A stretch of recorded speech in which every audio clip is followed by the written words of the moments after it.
حي الهادي بأجمل ذكرى صلوا معنا يهود فهو إمادي.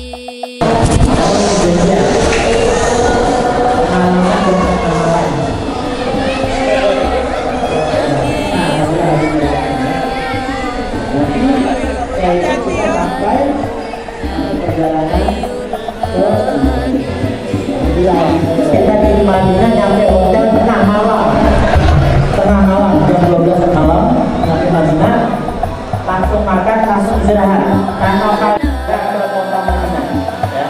Jadi kegiatannya sampai 3 hari kita di Madinah.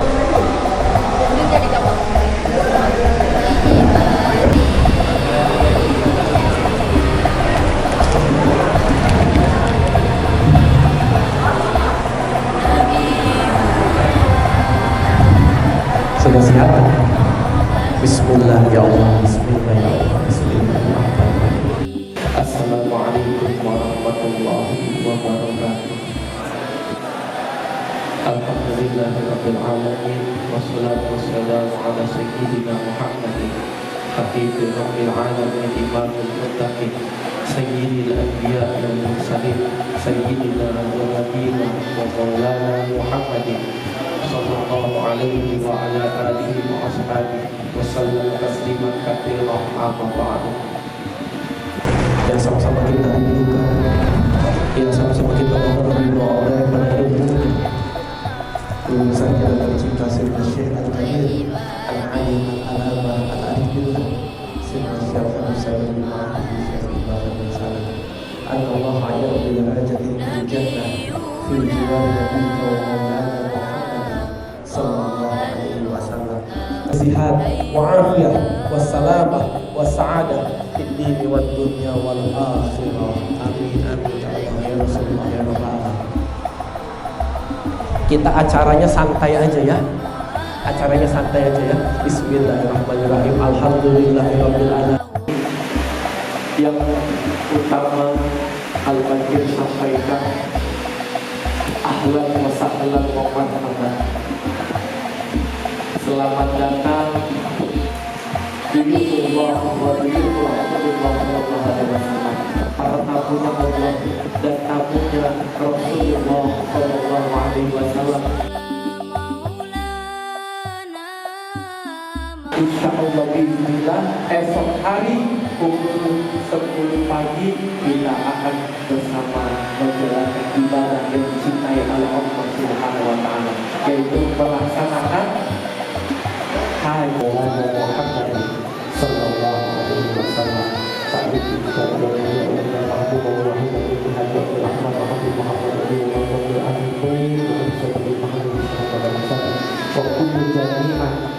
Diyuhullah wa diyuh Rasulullah sallallahu alaihi wasallam di hadil majlis mubarakah insyaallah biiznillah dan jamilan kaliman mubarakah. Jadi ada haji akbar, ada haji sunnah. Di dalam mazhab Imam Syafi'i ada haji besar dan haji kecil. Sebelum kita melaksanakan haji yang besar di setiap tahun ibadah, maka alangkah baiknya kita melaksanakan haji sunnah terlebih dahulu. Apa itu haji sunnah? Yaitu ibadah umrah. Baina Safa wal Marwah bi sya'airillah. Wa man hajjal baita aw tamara fala junaha alaihi ayyan tawafa bihi. Wa man tatawwa khairan fa innallaha syakirun alim. Aksara Safa dan Marwah ada syiar-syiar tanda-tanda kebesaran Allah Subhanahu wa taala. Barang siapa yang melaksanakan haji dan juga melaksanakan umrah, maka tiada dosa baginya.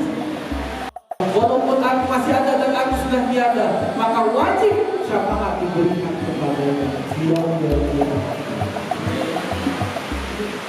Dan saya diajarkan sama ayah saya, sama guru saya, ketika nanti kita sampai di hadapan makam Rasulullah SAW, di rombongan Rasulullah SAW, jangan pernah lupa kamu membaca syahadat di sana, minta disaksikan oleh Rasulullah SAW.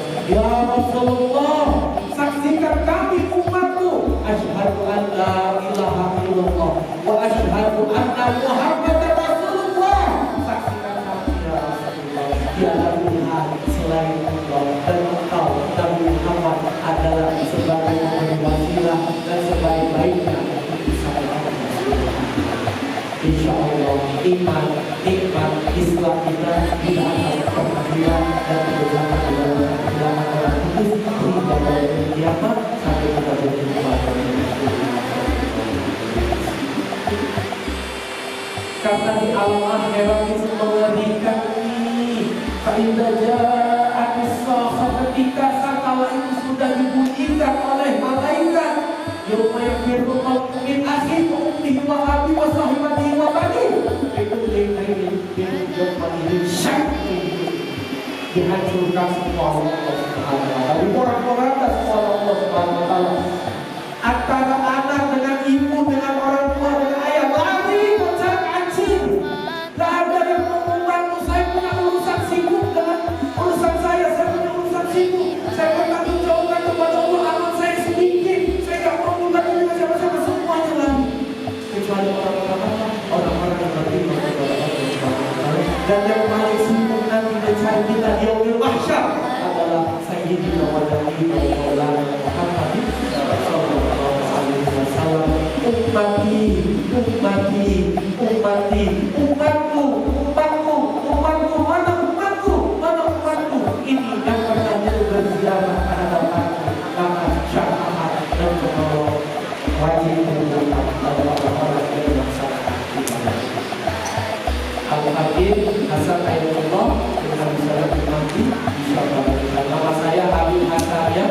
Jadi kalau ada apa-apa di kamar suci, di Masjid Nabawi, Masjid Al-Haram, Habib saya kurang ini, Habib saya kurang ini, Habib saya mau ini, langsung sampaikan ya. Kalau yang perempuan mungkin jangan pesan saya, sampaikan ke ustazahnya, insyaallah langsung Habib akan bantu semua dalam ibadah. Gimana jemaah siap? Senang? Jadi kita mulai untuk manasik haji. Bismillahirrahmanirrahim. Untuk yang perempuan, nikmat yang kita berumrah, alhamdulillah. Untuk yang perempuan boleh pakai baju apapun yang terpenting tidak terlihat aurat. Aurat itu apa? Seluruh tubuh wanita ini adalah aurat kecuali wajah dan telapak tangan. Ini nanti kalau ketika kita umroh,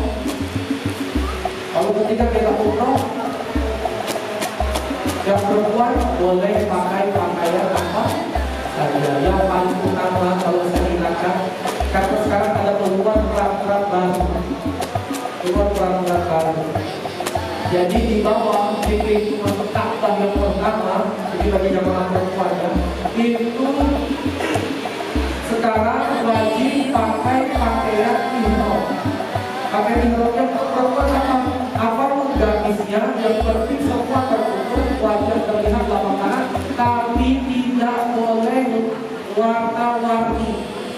Kalau peraturan yang sekarang, kalau dulu istri saya masih boleh pakai baju coklat, masih boleh pakai baju coklat, masih boleh pakai baju ungu, masih boleh pakai baju pink. Tapi kalau sekarang untuk masuk ke Masjidil Haram di ring 1 yang paling dekat putarannya, boleh hanya menggunakan baju putih ataupun baju hitam. Jadi ketika nanti kita mau melaksanakan umroh, gunakan baju putih dan baju hitam. Kalau di dalamnya putih nggak apa-apa, tapi pakai tenang supaya kelihatan putih, dan bawahnya juga harus pakai putih atau pakai hitam supaya terputih. Tapi kalau untuk laki-laki nggak boleh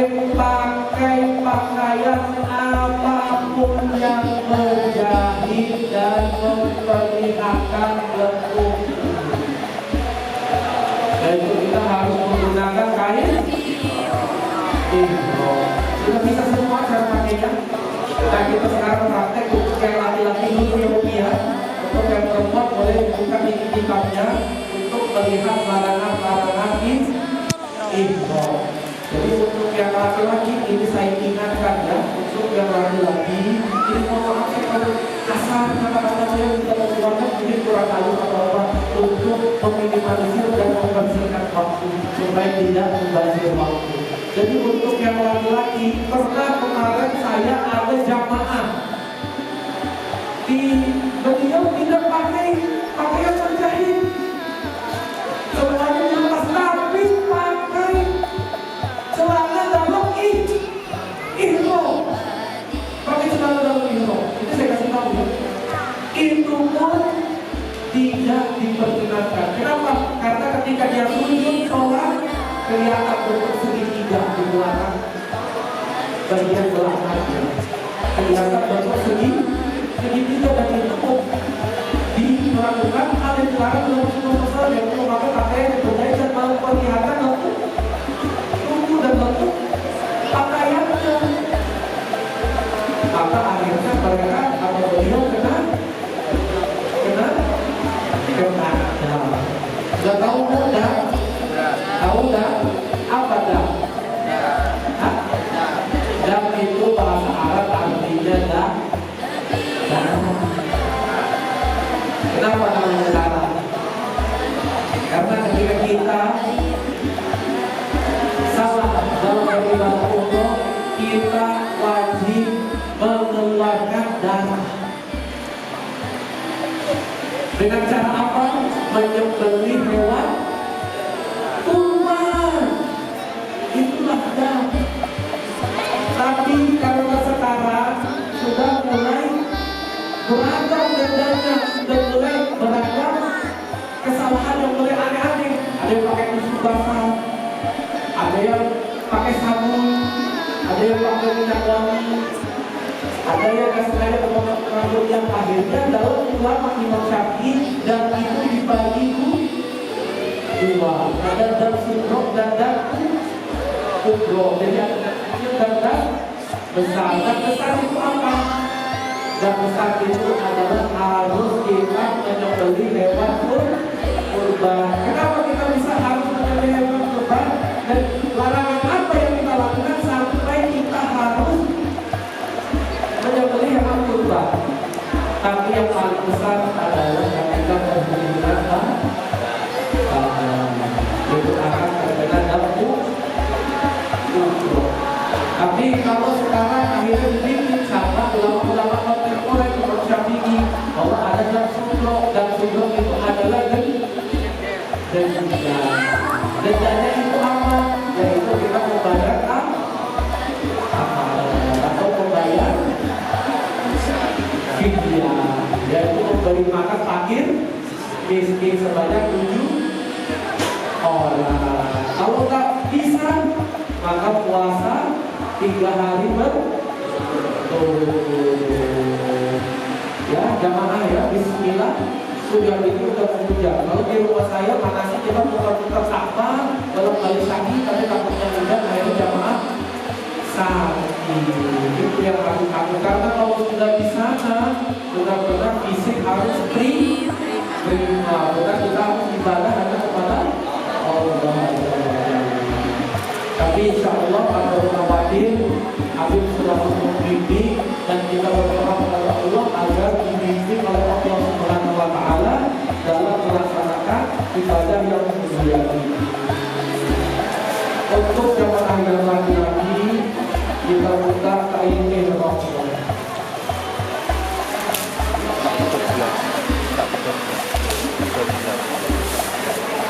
Sudah begini semua. Kita kira rumah kalau kita kira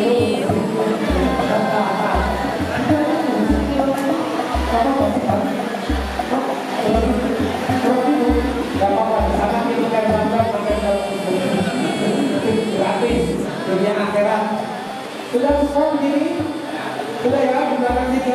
Ini yang sebelah kanan di sedikit ke dalam. Tapi kita pakai ihramnya.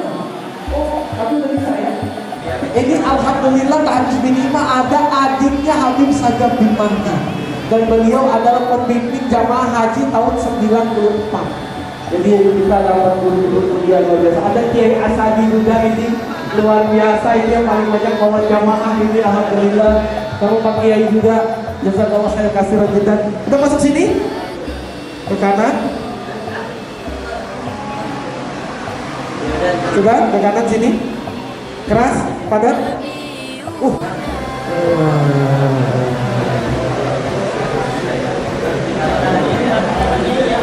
Dia matiin radionya, semua matiin. Sudah? Wih, si Aldo luar biasa langsung.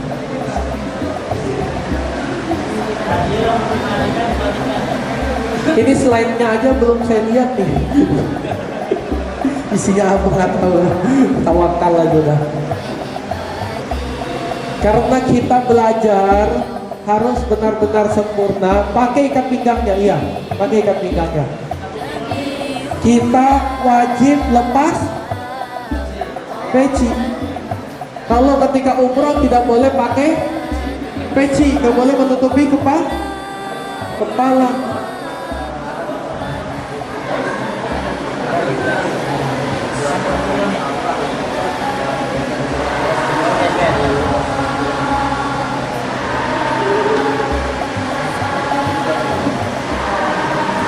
Yang laki-laki wajib bawa sabuk ya. Nanti di sana Habib tes tarik. Kurang. Pakai sabuk.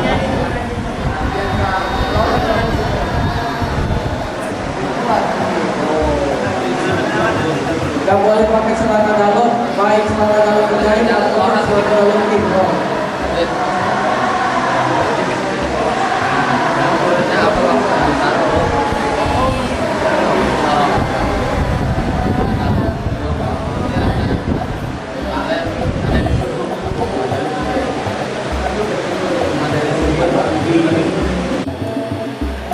Sudah. Lalu yang sebelah kiri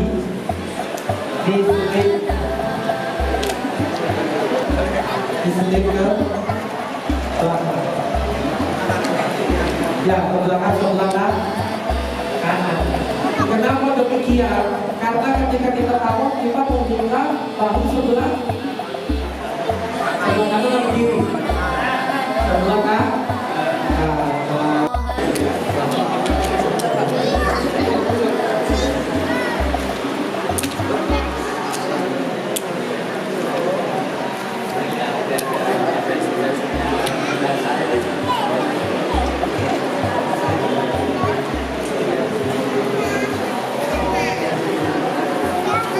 Maksud kita alhamdulillah ini sekarang kita sudah kaji.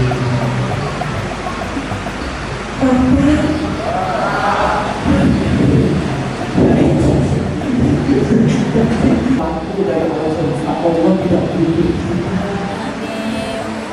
tapi kita yang butuh kepada Allah Subhanahu wa Ta'ala. Makanya kenapa kita melaksanakan ibadah umroh? Karena ketika kita umroh ataupun haji, Allah itu langsung memperhatikan dan membanggakan kepada malaikat yang tak bahas hari ini dan akan beribadah haji dan juga beribadah umroh kepada aku.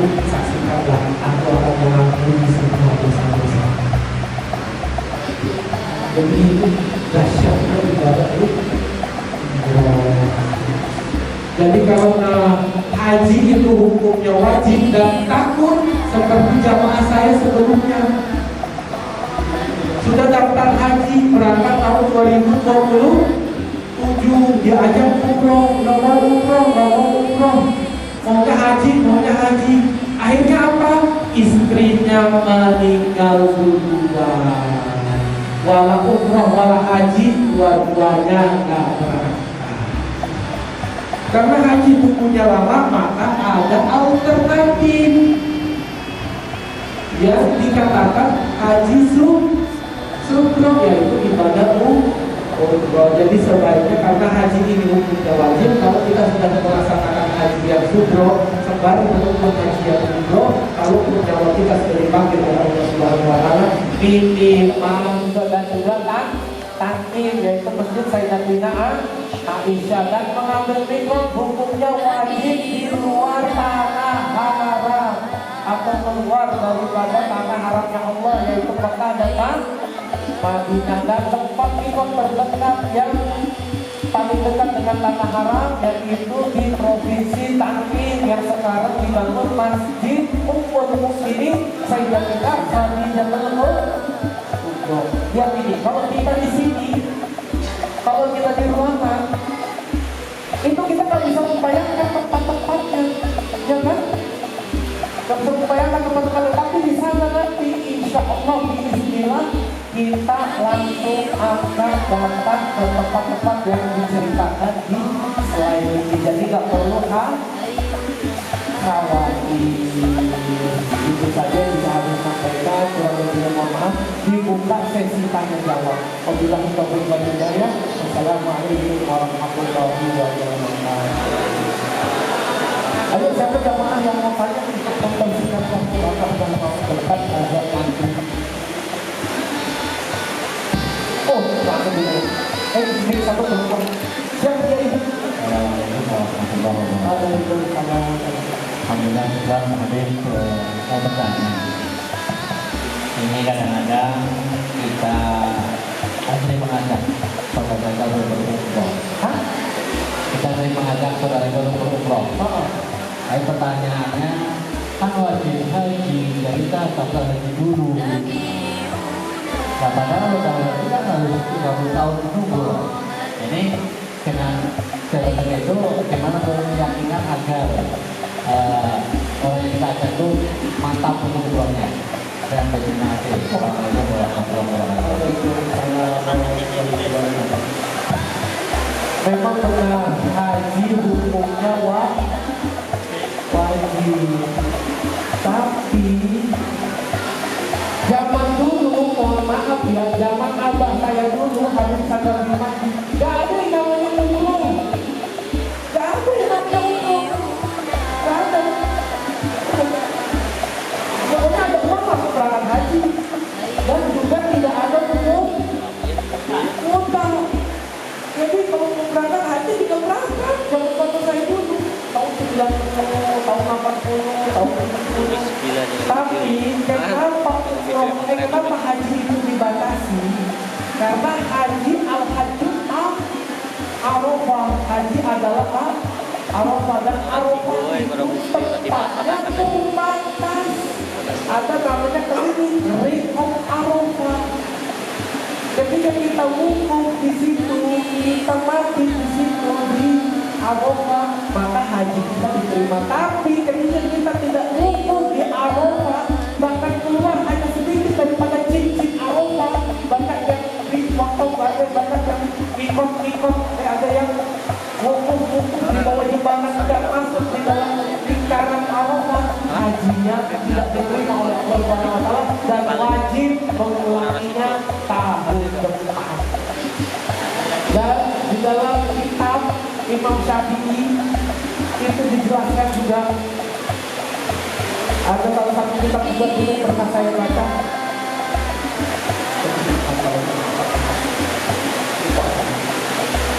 Itu ketika kita berangkat haji, mohon maaf ya, ketika kita berangkat haji, lalu kita sudah lihat haji itu kelebihannya, kita boleh lihat dimanapun kita berada.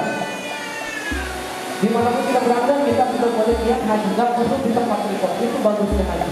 Dan bisa pakai ihram. Tapi ketika kita sudah lihat haji, kita sudah pakai ihram, kita tidak umum di Arafah, hajinya tidak diterima dan wajib mengulangi tahun depan, dan tidak boleh melepas kain ihram, dan juga wajib untuk mengikuti larangan-larangan ketika kita sedang beribadah. Makanya itu haji itu kita main. Dan kita nggak tahu Arafah itu apa, Mina itu apa, Jamarat itu bagaimana. Karena itu untuk mengenal ini semua, kita melaksanakan ibadah dan di antara umroh dan haji adalah sebagai petunjuk dari di dalam Al-Quran surat Al-Baqarah ayat 128 kata lalu beribadah haji berumrah, maka tiada dosa baginya. Diampuni semua dosa-dosanya oleh Allah Subhanahu wa Ta'ala. Jadi haji dan umrah, haji sebelum haji akbar kita laksanakan haji itu sebelum haji kecil. Itu sampaikan ke zaman harus haji kecil dulu. Kita kalau mau sampai yang besar harus yang kecil. Takutnya sampai yang besar, akhirnya ibadah kita berangkat tidak aktif, maka percuma kita sudah bertemu puluhan tahun dan sudah menyiapkan uang ratusan juta, tapi haji kita tidak sesuai syariat dan tidak diterima dan tidak sah hukumnya karena melanggar syariat dan perintah. Makanya supaya haji kita sah, kita belajar dengan ibadah gimana makan? Iya, mau nggak?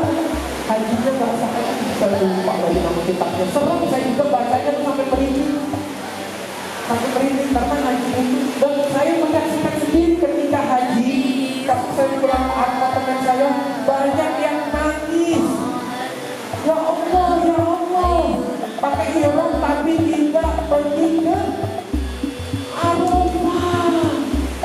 Dan itu saya nyaksikan dengan mata kepala saya sendiri ketika saya selesai keluar melaksanakan takbir awal.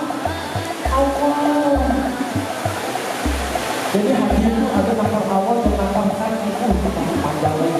Makanya itu supaya kita belajar sekaligus prakteknya adalah ibadah. Dan kembali lagi ke awal supaya kalau kita mati tidak sok. Iya, udah gak umroh. Karena alasan untuk haji, mau mati malah haji malah umroh. Iya, sok. Iya, padahal uangnya ada. Dan kalau kayak gitu kalau saya ya, sampai segitunya saya pikir karena hidayah dan memberikan tapi kita wajib mengingatkan. Karena ada jamaah saya, demi Allah jelas jamaah saya berangkat kapan nih?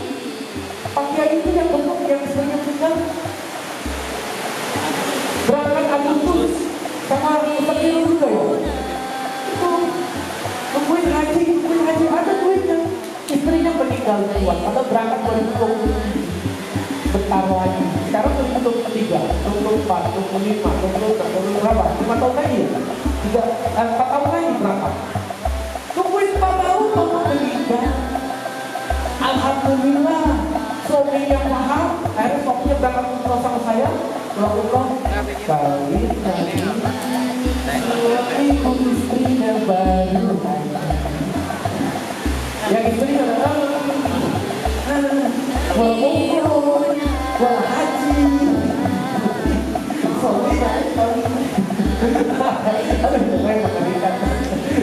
Aduh, mohon maaf ya, saya ini masih muda, umur 31 tahun. Saya nggak mau dituang-tuangin juga. Jadi dakwahnya saya tuh lebih fleksibel, lebih santai, lebih rileks, lebih tenang, lebih senang. Jadi gitu ya Pak Haji, ceritanya gimana? Bu, daripada ibu meninggal gak mau apa-apa, udah gitu mau umroh itu pakai buat cerita itu.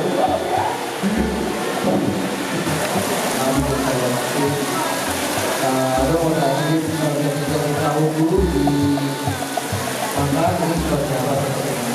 Ada bocoran sedikit berbeda dengan mazhab yang secara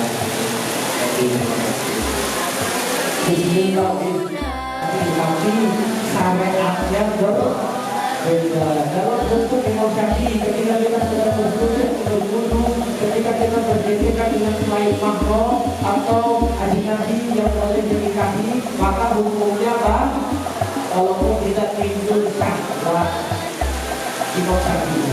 Tapi kalau Imam Malik, ketika kita sudah berwudu, walaupun kita bergesekan dan juga bersentuhan dengan selain mahram, tidak sengaja maupun sengaja, asal tidak menimbulkan syahwat, maka hukumnya tidak batal.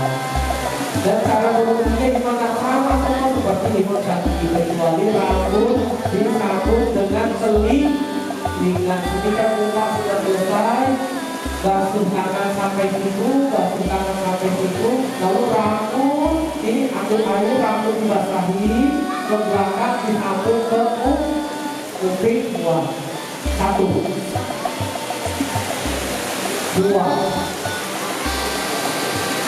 3. Setelah itu cuci kaki, maka sudah masuk ke dalam wudhu imam.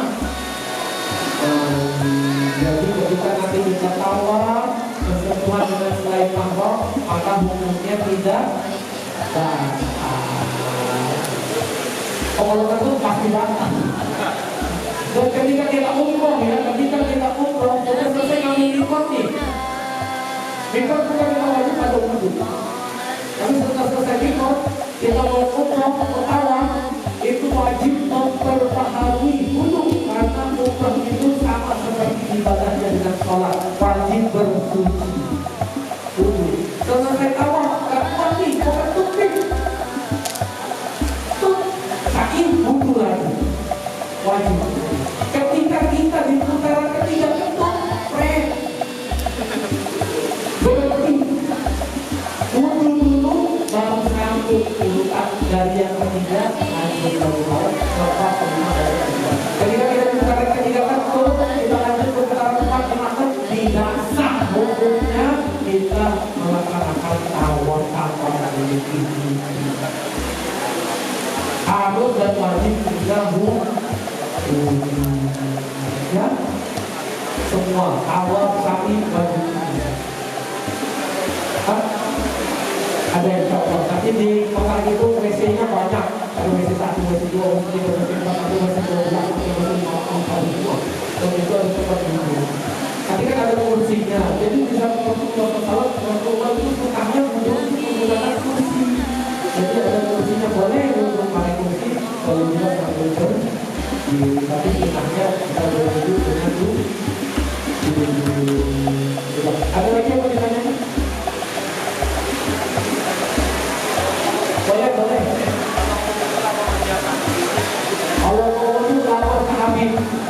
Dan saya minta jamaah usahakan wajib bisa dan menjaga wudhu. Karena kalau satu udah ketuk, yang lain akan mengumum yang ketuk ini buat wudhu. Lama. Jadi kalau kita mau wudhu, kita wudhu sama-sama. Kita mau tawaf, kita tawaf sama-sama.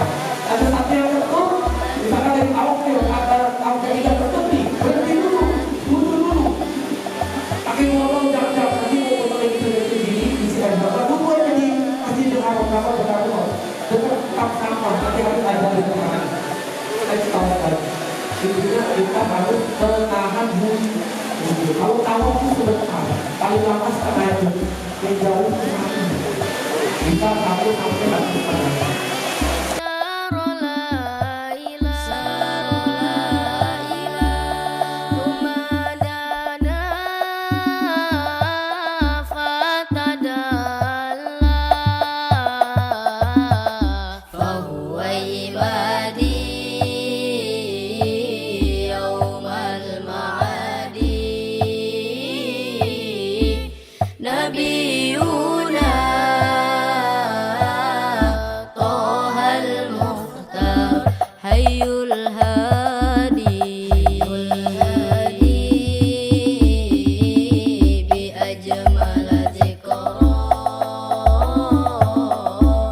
Sallu